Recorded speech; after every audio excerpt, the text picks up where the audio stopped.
Hey guys, we got 1 month left in this year, and that means that we need to talk about all things year end. So we're going to jump on that and more with Matt Patrick. So let's get on in. This is the One Step Better podcast.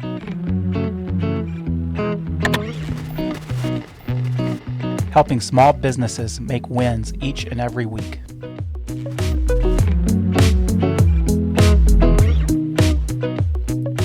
So Matt, if you can go back in time 1 year, what's one piece of advice you would give yourself?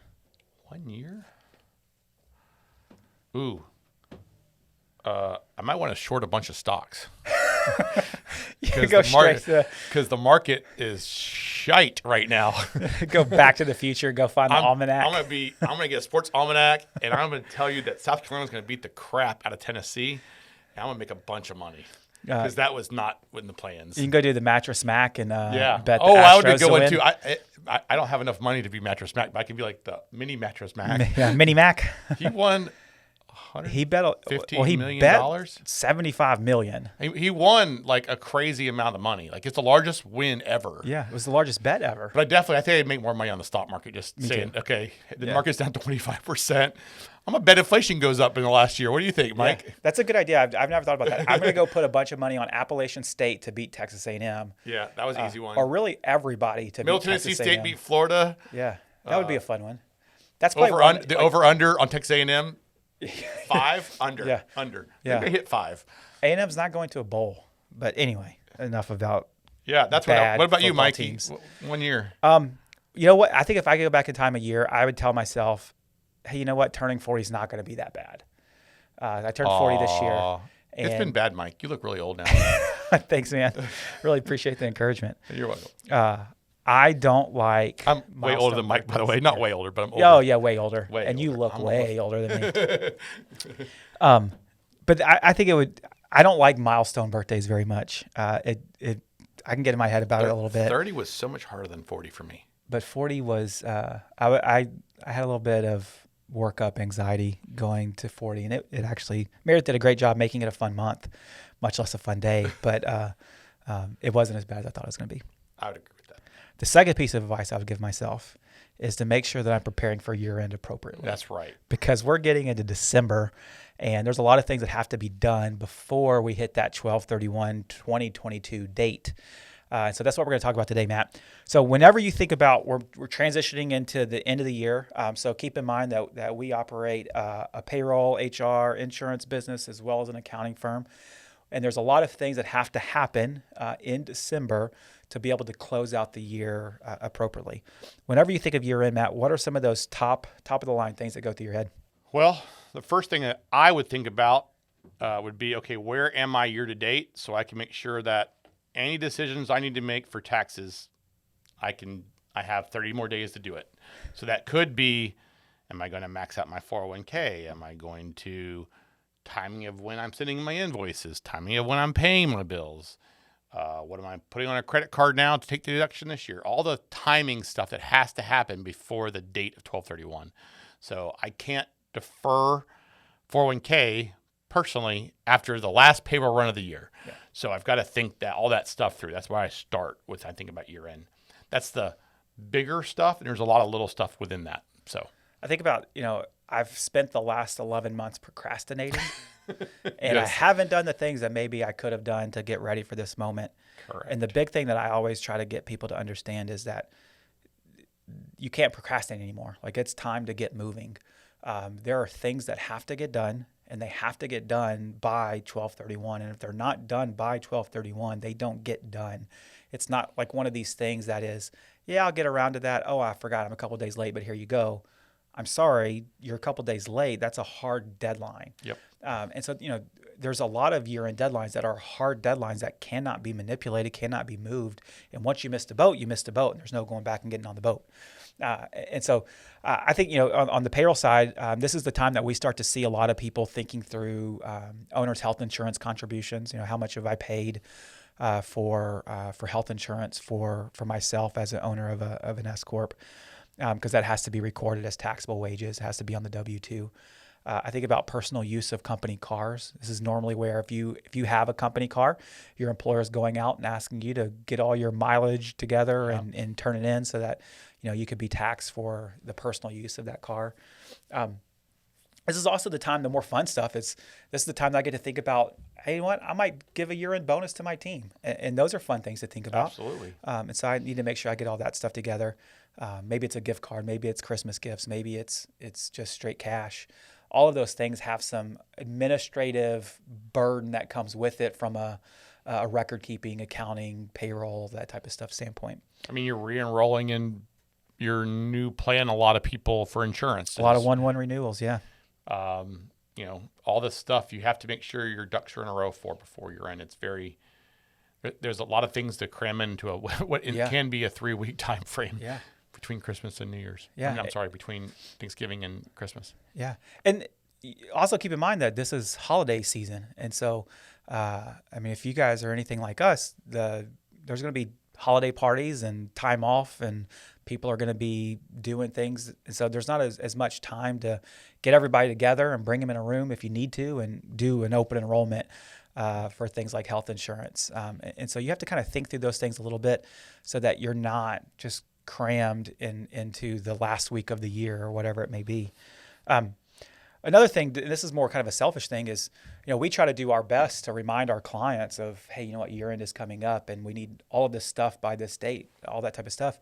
But we're doing that with hundreds and hundreds of clients. And so the earlier you can get us the information that we need to properly record this stuff, the easier you make our lives. We appreciate that. We appreciate that. I think of it twofold, though. Also, if there is something, if you don't give us the stuff, we really can't give you the correct advice you need. Yeah. And it may be too late that we can't actually help you. So, it's kind of the reverse. Like, we want to help you, so get us the stuff. Yeah, give us some margin. That way we can make sure that all of the things Right. are right and everything's recorded appropriately. Matt, what's your favorite part about going through year end? It's the reset. I appreciate the ability to reset, kind of see where we are against our goals for the year, see what goals we hit, what goals we missed, what plans are for next year, and then the ability to kind of go, okay, let's refocus. We've talked about this a couple times throughout the year. I have a couple times in the year that I kind of look at it on our end that we refocus. And our cycle of business, look at after tax season is a time to refocus. I think about the normal refocusing, kind of when kids go back to school in the fall, and then this is like the finish line. Like, hey, how do we get to the finish line of hitting? We have $100,000 in sales that we wanted to hit just short of our goal. How do we get there in 3 weeks? Like, can we do anything to get to our finish line? I would like to have done that 2 months ago and figured that out, but I'm not at the last bit of the finish line. But now it's like, okay, I want to hit the goal, the final goals. Yeah.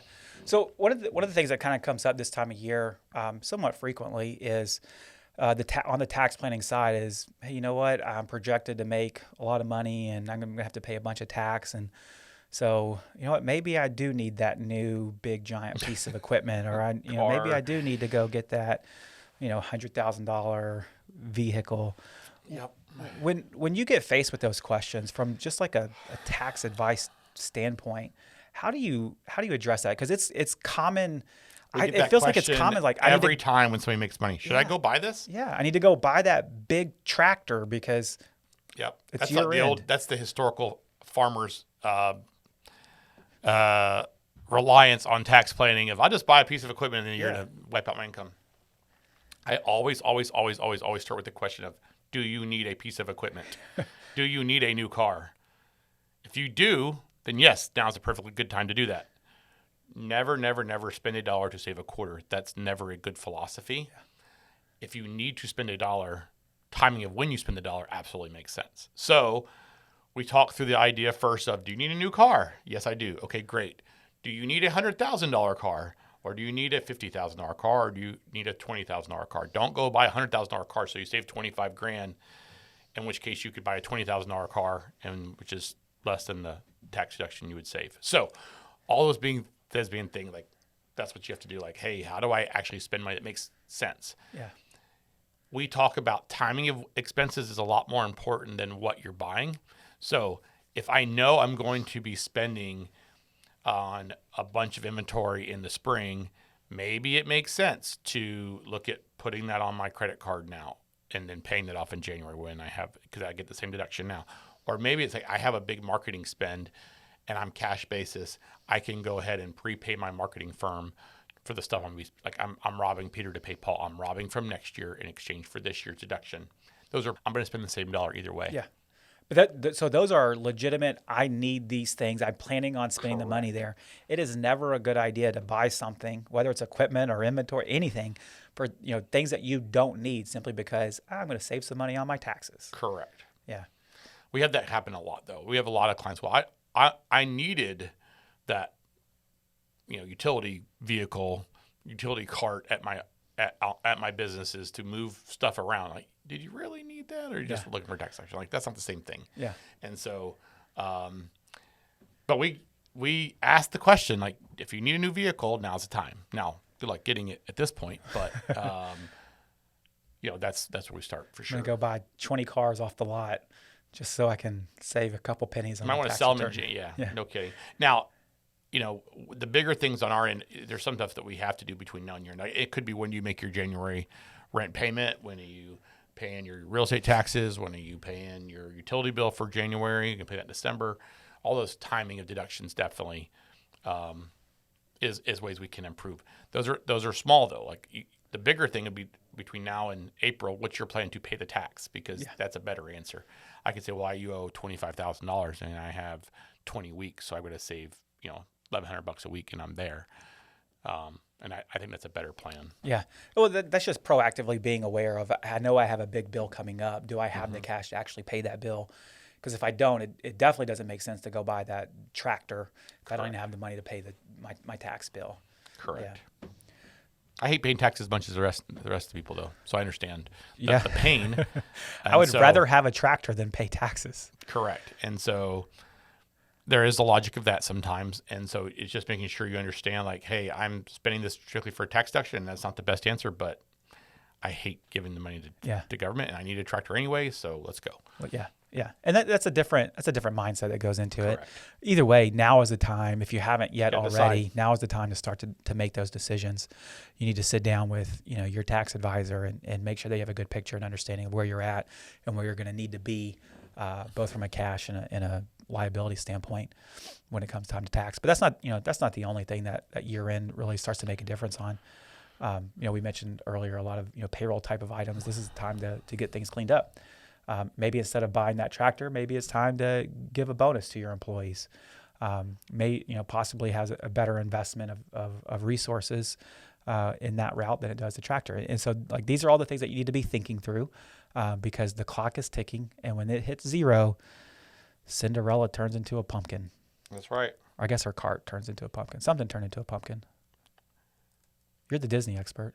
What happened to Cinderella? Her carriage turned into a pumpkin. Okay. Thank you. Come on, Mike. We were going somewhere with that. So if you need a list of, so here's some of the things that we would recommend that you're following up on and making sure that everything's getting buttoned down on, go to our website, works.com. There's some resources out there. We have a year-end checklist that you can start to look through and kind of make sure that all of your stuff is buttoned down and handled appropriately. But push, stop, go get your stuff done, get it to your accountant, get it to your payroll people, get it to whoever needs to get it in order to get things processed to make their lives easier, but also so that they can help you in the best way possible. If you have any other questions about what you need to be doing during year end, please reach out to us at onestepbetter@works.com, and we'd be glad to help. Thanks, everybody. Have a great day.